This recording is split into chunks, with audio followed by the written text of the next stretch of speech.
12 महीने गर्भ में रहे, पैदा हुए तो उनके 32 के 32 दांत मुंह में मौजूद थे, और जब वो पैदा हुए तो ऐसे लगते थे जैसे 5 साल का बच्चा है।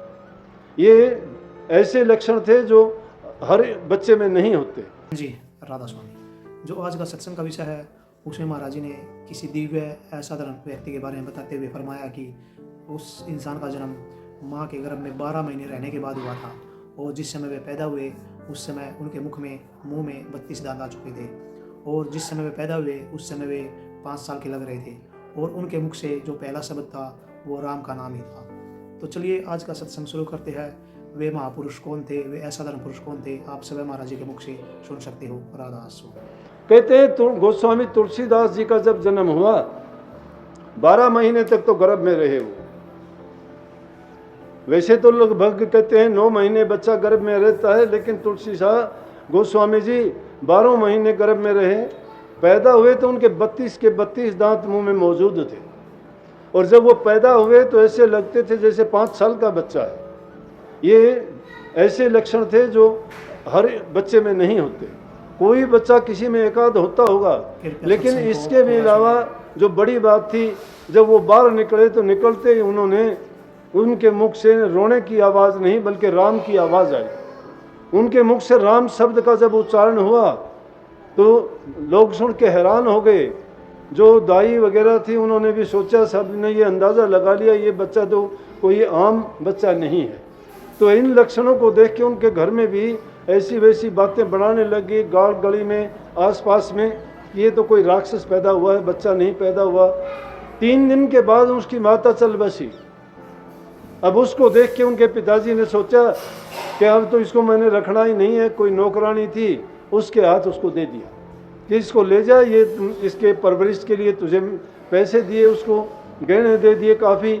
चुनिया नाम था या मुनिया नाम था, वो नौकरानी थी, उसको लेके अपने गांव में चली गई। हरिपुर नाम था शायद गांव का। उसमें ले जाके वो लालन पालन करने लगी तुलसीदास जी का। वो लालन पालन करने में 4.5 साल लगे। 4.5 साल के बाद में वो भी चल बसी। अब वो भी चल बसी तो उन्होंने भी मान लिया मनुष्य है। तुलसीदास जी ने खुद अपने किताबों में उनके वर्णन आया है कि ज्योतिषियों ने मेरे जन्म के बारे में जो जो बातें बताई उनके अनुसार मुझे अनेकों कष्ट भोगने पड़े, और उन्होंने ये बात फैला दी थी कि तुलसी साहब जो पैदा हुए हैं जिसके जहाँ कहीं जाएंगे उसी का नाश होगा, उसी के घर पर और उन पर भार चढ़ेगा और वो सुखी नहीं रह सकते। जब चुनिया के घर वालों ने उन्होंने देखा कि वो भी जन्म के बाद में इसकी माता चली गई घर से, उसके पिताजी ने उसको निकाल दिया, और अब यहाँ आने पर हमारे भी जो बहू थी चुनिया उसका भी देहांत हो गया, उन्होंने उसको घर से ही निकाल दिया। अब 8 साल का बच्चा है, कौन क्या ज़माना था, कौन उसको संभालता, कोई उसको मुंह नहीं लगने देता, घर में नहीं घुसने देता, कोई बात नहीं करता था। इसीलिए तुलसी साहब ने अपने ग्रंथों में लिखा है ना, पहले जहाँ जाता दुदकार देते, जहाँ जाता दुदकार देते कि जाओ यहाँ से, भाग यहाँ से, वह कुछ नहीं मिलेगा। मांग मांग के टुकड़ा खा के पेट भरना चाहता था, वो भी उसको नहीं मिलता था। और तुलसीदास जी ने बात की अपनी किताबों में लिखा कि तुलसीदास गरीब था, तुलसीदास गरीब था, कोई ने पूछे बात कि कोई बात नहीं पूछता था मेरी, जहाँ जाता था वहीं उसको दुदकार देते थे। लेकिन जिसका ख्याल ऊंचा हो और जो कोई विशेष काम करने के लिए आता है मालिक का हुक्म लेके, वो उसकी परवरिश भी करता है, उसको रास्ता भी दिखाता है और हर प्रकार से उसको इस लायक भी बनाता है। तो कहते हैं कि माता पार्वती एक ब्राह्मण स्त्री के रूप में प्रकट होकर रोज़ाना आती थी। वो उसको संभाल के कहने लगी कि बेटा रोज़ाना यहाँ मिलाकर तुझे खाना मैं दे के जाऊँगी, लेकिन ये किसी को बताना नहीं, अगर तूने बता दिया किसी को उस दिन के बाद नहीं आऊँगी। जब लोगों ने देखा ये मांगता भी नहीं है और बड़ा आराम से रहता है, इसको कौन खाना देता है, क्या होता है, लोगों ने छिप के देखा। तो जब उन्होंने देखा और उससे पूछा कि बता ये कौन थी स्त्री, जब उसने बता दिया तो उस दिन के बाद वो भी नहीं आई। लेकिन क्या हुआ कि धीरे धीरे वो अपने काम में लगे। एक उन्होंने गुरु की शरण में चले गए। जब गुरु ने उसको दीक्षा दी तो उन्होंने देखा कि इसमें विशेष गुण हैं बच्चे में, तो उन्होंने उसको रामायण के बारे में सिखाया। और रामायण के बारे में तुलसीदास जी ने ऐसा किया, उन्होंने रामचंद्र जी के, हनुमान जी के, लक्ष्मण जी के, सबके उन्होंने साक्षात दर्शन किए। प्रकट होकर उन्होंने दर्शन दिए। और दर्शन देने के बारे में भी वो एक घटना बताते हैं कि जब वो स्नान करने के लिए बाहर जाते थे, बर्तन से पानी लेके स्नान करते, पानी जो बाकी बचता था उसको शहर में आके एक पेड़ में डाल देते थे। और उस पेड़ में एक प्रेता रहती थी। जो प्रेता रहती थी वो उससे बड़ी खुश हुई कि ये तो मेरा पूजन करता है। वो प्रकट होके कहने लगी कि आपने मेरी बड़ी सेवा की है, रोज़ाना मेरी पूजा की है, जल चढ़ाया है आपने, मैं आपकी क्या सेवा करूं? तो तुलसीदास जी कहने लगे कि मुझे श्री रामचंद्र जी के दर्शन करने हैं। तो प्रेता ने उसको बताया कि ये मेरी सामर्थ्य नहीं है कि मैं रामचंद्र जी के दर्शन आपको करा सकूँ, लेकिन आपको मैं वो तरीका बता सकती हूँ कि जो आपको दर्शन करा देगा। कहने लगे वो बता दीजिए आप। कहने लगे कि आप रोज़ाना रामायण की जो कथा करते हो और उस कथा करते वक्त आपकी कथा में सबसे पहले आके कोडी के साधारण से भेष में हनुमान जी आके बैठते हैं, और जब कथा खत्म होती है तो कथा के उपरांत वो उसमें से उठ के चले जाते हैं। कथाओं में इतनी आस्था, इतना विश्वास, इतनी उनमें अच्छे बातें बताई जाती हैं कि इंसान की सोई हुई शक्तियों को उजागर कर देती है।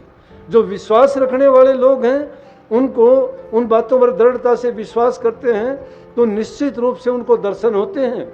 ये ना सोचना कि ये अतिशोक्ति है या ये बातें बढ़ाई गई हैं। आप लोग भी बार बार गुरु की बात सुनते हो कि नूरे गुरु के दर्शन हो जाए, प्रकाश हमें दिखाई दे जाए, हमें शब्द धुन सुनाई दे जाए तो हम धन्य हो जाएंगे। ये गुरु ने आपको समझा जरूर दिया कि नूरी रूप है गुरु का, वो तुम्हारे अंदर में है। धुन को सुनना चाहते हो तो अपनी वृत्तियों को मोड़ के अंदर में जाओ। बाहर संसार की ओर से जो इंद्रियों के रास्ते से तुम इनके गुलाम बन के, उनके रसों के भोगी बन के अपने मन को, अपनी शक्ति को और अपने ख्यालात और विचार को बाहर निकाल दिया, उसको मोड़ के अंदर में लेके जाओ। और उसके लिए तप, त्याग, साधना, लगन, प्रेम, निष्ठा और विश्वास दृढ़ करो। जब तक ये चीज़ें आपकी दृढ़ नहीं हैं, झूठी बात बनाने से कुछ मिलेगा नहीं। बातें तो सीख जाओगे, बातें तो बहुत सीख जाओगे, लेकिन उन बातों को झूठा और मिथ्या मत समझिए आप। जिस इंसान ने ऐसा करके देख लिया, उसने हमें प्रमाण दिया है, हम भी अगर ऐसा चाहें तो करके देख सकते हैं। उसी तरह से जब तुलसीदास जी श्री रामचंद्र जी की कथा करते थे, मैंने वो लंबी चौड़ी बात नहीं बताई कि उन्होंने रामायण किससे सीखी, किस गुरु ने उसको बताया कि तू रामायण को पढ़ा कर। तो कहते हैं कि उन्होंने पूरी रामायण को जब याद कर लिया तो उस रामायण के बारे में गोस्वामी तुलसीदास जी की रामायण सर्वसुलभ और बहुत सरल करके उन्होंने जो उसका चरित्र चित्रण उस रामायण में लिखा है, उसको अगर हम दिल करके एकाग्र मन से पढ़ के देखेंगे तो हमें भी ये आभास होगा कि जिस प्रकार से हम उसी वक्त में कि राम राज्य में ही विचरण कर रहे हैं और वहीं एक प्रजा का हम भी अंग हैं, और वही सुख, वो शांति, वो खुशी, वो खुशहाली, वो प्रेम आपसी, वो समान सबका हमें अब भी मिल रहा है, अब भी देख रहे, वो अनुभूति होती है। क्योंकि जिस चीज़ में हम ख्यालात लगा देते हैं, जो विचार हमारे मन में आते हैं, तो वही बात हमारे साथ वास्तविक जीवन में, सौपन में, ध्यान में और विचार और ख्यालात में भी वही नज़र आती है। तो इसी प्रकार से जब उस प्रेता ने कहा कि आपको इस वेश में हनुमान जी मिलेंगे और जब हनुमान जी के दर्शन हो जाएं तो उनसे आप ये आग्रह करना, वो राम के दर्शन आपको करवा देंगे। और वो सबसे बाद में उठ के जाते हैं कथा से। अगले दिन जब तुलसी साहब रामचंद्र जी की कथा कर रहे थे और कथा करने से पहले देखे तो एक सबसे आगे आके कोढ़ी और साधारण से भेष में बैठा हुआ है। उन्होंने पहचान लिया कि यही हनुमान जी हैं, क्योंकि प्रेता ने उसको बताया था, उनको तो नहीं पता था और आम आदमी सोच भी कैसे लेगा।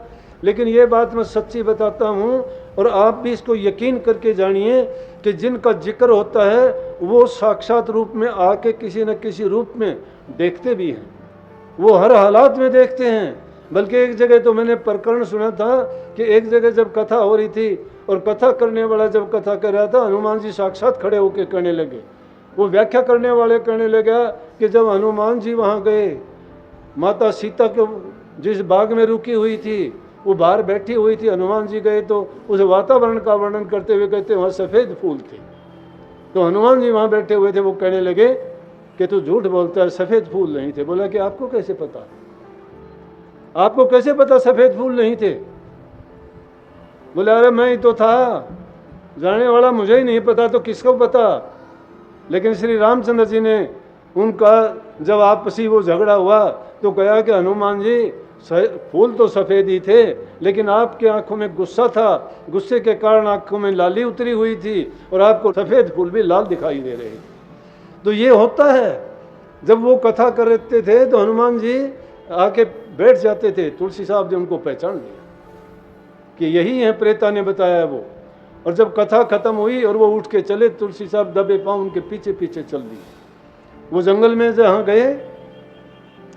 जहाँ जंगल में गए तो उनके पीछे जाके और उनके पैर पकड़ लिए, कहने लगे कि मैंने आपको पहचान लिया। उन्होंने उनको बड़ा फटकारा, क्या करता है तू, मैं कोढ़ी आदमी, ये हूँ वो हूँ।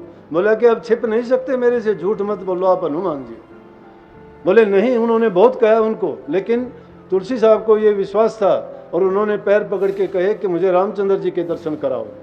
हनुमान जी ने जब देख लिया कि सच्चे भक्त हैं, इनकी लगन पक्की है, दृढ़ विश्वास है और ये अब अटल है, छोड़ने वाला भी नहीं, असली रूप में प्रकट होकर कहने लगे, अच्छा कि रामचंद्र जी के दर्शन करने हैं तो आप चित्रकूट में चले जाओ और चित्रकूट में आपको श्री रामचंद्र जी के दर्शन होंगे, लेकिन ख्याल रखना किस रूप में हो जाएं, ये मुझे दोष ना देना। तो कहते हैं कि तुलसी साहब चित्रकूट में जाके के मंदिर में रहने लगे। और जब मंदिर में रहने लगे तो एक दिन वो घूमने के लिए, साथ में पर्वत था, वहाँ निकल के जब घूमने लगे तो घोड़े पर 2 सवार देखे और उन्होंने बड़े सुंदर राजकुमार तुलसी साहब ने देखे, लेकिन देख के नज़र घुमा ली उन्होंने, क्यों नहीं पहचान पाए। हनुमान जी मिले, जब कहने लगे कि आपने दर्शन किए रामचंद्र जी के? बोले कहाँ थे? बोला कि जो घोड़े पर जा रहे थे वो रामचंद्र जी और उसके भाई लक्ष्मण ही तो थे। कहने लगे, तुलसी साहब ने उसके बारे में अपनी कविताओं में एक कविता लिखी है कि इन दुष्ट आँखों ने मेरे साथ ऐसा किया जो दुश्मन भी नहीं कर सकता। इन्होंने श्री रामचंद्र जी को क्यों नहीं पहचाना कि वो अवसर आने पर भी, जिसके लिए मैं तड़पता था रात दिन, जिसके लिए मैं घूमता हूँ, जिनके लिए मैंने अपना पूरा जीवन लगा दिया, और वो मेरी आंखों के सामने से चले गए और आंखों तुम बड़ी मेरी दुश्मन निकली, तुमने तो ऐसा काम किया ऐसा कोई नहीं कर सकता। लेकिन हनुमान जी कहने लगे, घबराओ नहीं, कल को फिर होंगे, लेकिन कल चूक मत जाना। तो कहते हैं चित्रकूट के घाट पर तुलसी साहब चले गए और वो चंदन को घिस रहे थे, और जब चंदन घिस रहे थे एक बालक रूप में श्री रामचंद्र जी आए और आके कहने लगे कि तिलक दो हमें। तुलसी साहब ने उनकी तरफ देखा, तिलक देने लगे, उसको तिलक ले लिया और वो तुलसी साहब को तिलक लगा के जब चलने लगे, हनुमान जी ने सोचा ये आप आज भी चूक गया, आज भी नहीं पहचान पाया कि ये तो कहता था मुझे रामचंद्र जी के दर्शन करवाओ, लेकिन ये तो आज भी चूक रहा है, दर्शन नहीं कर पा रहा। तो जब उन्होंने कहा कि चित्रकूट के घाट पर लगी संतन की भीड़, समझाते हैं उनको तुलसीदास को, चित्रकूट के घाट पर लगी संतन की भीड़, तुलसीदास चंदन घिसे तिलक करे रघुवीर। कि तुलसीदास तू तो चंदन घिस रहा है और वो तुझे तिलक कर रहे हैं और फिर भी नहीं पहचानता। कहते हैं वहां पे तुलसी साहब को श्री रामचंद्र जी के दर्शन हुए।